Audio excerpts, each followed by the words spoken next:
Greetings, I am your humble professional Dungeon Master Jeff, and this is Adventure Guild, a place for people who absolutely love the game of Dungeons and Dragons, people interested in ideas and concepts and conversations that elevate our beloved game.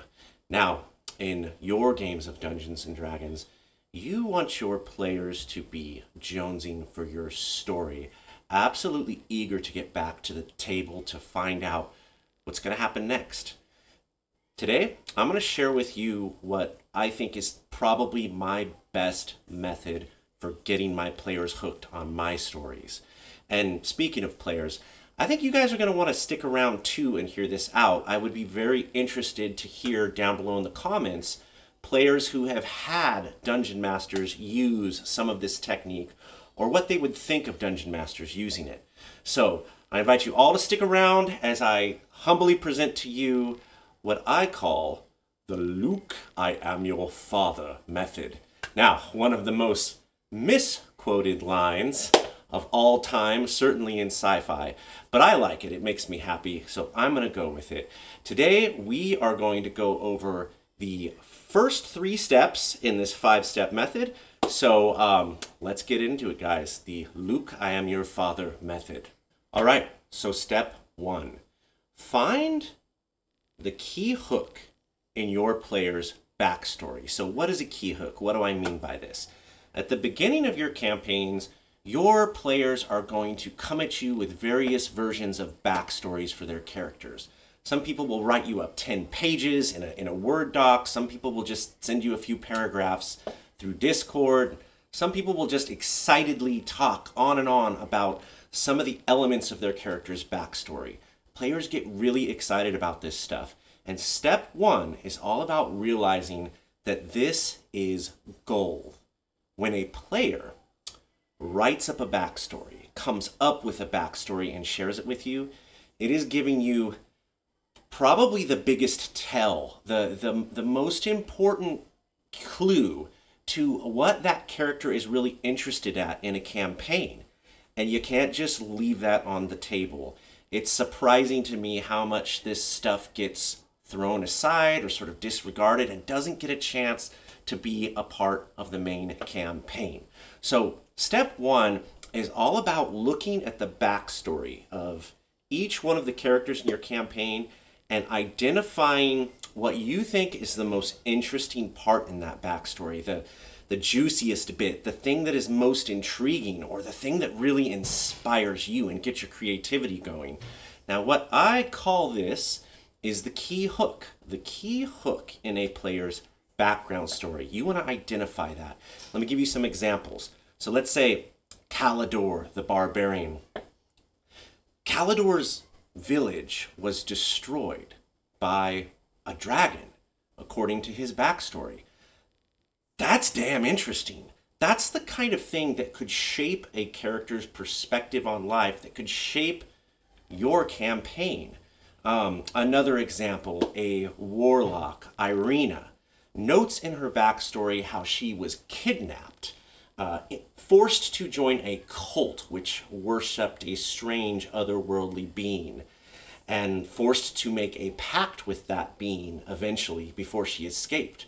Now, this could just be a line in her character's backstory to explain why she's a warlock. No, you need to develop this. These are amazing ideas.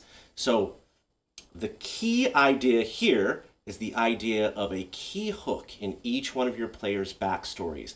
Once you've identified that, what do we do next? We go on to the next step. Now we're going to get to step 2 of the Luke, I am your father method. Now this step is all about building and fleshing out each of those key hooks in each of your players' backstories with them. It is very important. This is a process that you want to do with these players. You want to sit down with them and you really want to draw out the details of the key hook in their backstory. Now you want to be careful about how you do this. You don't want to plan a bunch of ideas in their head or try to cram a bunch of your campaign stuff into their story You want to ask good questions and really listen to what they say. I'll go back to my examples. Calidor the barbarian, whose village was destroyed by a dragon. Does he know why the dragon attacked his village? Does Calidor know of any survivors? Was there anyone in particular that Calidor lost in that attack? Someone that tragically died and the event haunts him to this day? Does he know what became of the dragon? Now, to my example of Irina the Warlock, you could, for instance, ask, what is the nature of this cult? Were they once a thieves' guild, but they found a relic that maybe contained the entity that Irina is now bound to against her will? Maybe that entity took over this guild. Maybe it's a much older guild, sort of a secret society among a class of aristocrats, or maybe it's maybe it has like a more public and prestigious face to it, like a charitable organizations of knights, that is actually has this dark secret of this being that they serve, that they have ulterior motives to. You want to get the idea really fleshed out and accurate with each player, because you're going to be using this stuff in the campaign world, and you want to represent it right to your player. You want them, when they see you use it in the game, you want them to really feel like you understood their concept and that you're able to reflect it back and put it in your story in front of them in a satisfying way. So you really want to listen to what they say and get into the details of it. If the evil cult has a specific symbol or they favor a certain color and your player comes up with that, that's exactly the sort of thing you really want to note down and run with. But there's also going to be holes in this key hook that you and your player develop. Holes big enough to drive a herd of Umber Hulk through, and you want to really hold on to those unknowns, because that is going to be a ton of fun for you in step 5. But right now, we're moving on to step 3. All right, on to step 3 of the Luke, I am your father method. Step 3 is to wreck your world with your player's key hooks. I could have just as easily said build, but I want to really get across the idea that if you're not really giving yourself a hard time letting your player's idea change and tear into your world, you're probably not digging deep enough.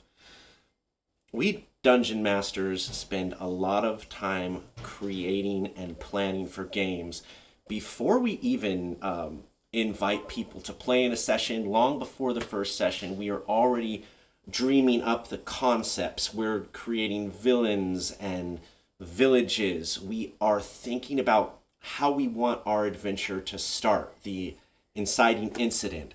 We are thinking about crazy things that could happen in the middle of the story. We are thinking about climactic events that can cap off the end game parts of the story. There's a pitfall here. We can very easily become caught up in our own story, falling in love with our own ideas, and not realizing that the most important characters in the story are not there yet. They're the characters that our players are going to bring to the table. What I want you to do in step 3 is take the key hooks of your players' backgrounds and just let them wreak havoc on what you've already created. Let them mate with it. Let it intertwine. Let it really tear into and change your idea about your world and your story. Let it matter. What you want to do is you want their backstory to not just be a backstory. You want it to be a major plot point, a feature of your world. And here's where it really starts to get fun. Here's where you will take their key hooks, these very juicy parts of their background that you and them have created. You're going to pull them behind the screen and use them to create compelling, NPCs, plot twists, locations, you name it.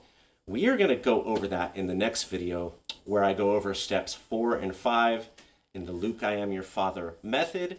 But that's where we're going to leave it at for today. Thank you guys so much for watching. I would love to hear in the comments below if you think it would be cool for me to do a separate video on each of the 5 steps of the Luke, I am your father method in some future videos. Next week, we'll be finishing up with steps 4 and 5. I look forward to seeing you guys there. I would also love to hear in the comments about a time that you or your dungeon master took a really cool part of the backstory and had it come crashing into the campaign in an unexpected and exciting way. If you guys enjoyed the video today, please hit the like button. It really helps me climb the algorithm. And I would also very much appreciate your subscribership if that's something you feel like doing. Anyways, I will see you guys on the next one. This is Adventure Guild. I've been Jeff. And yeah, I'll see you guys next week.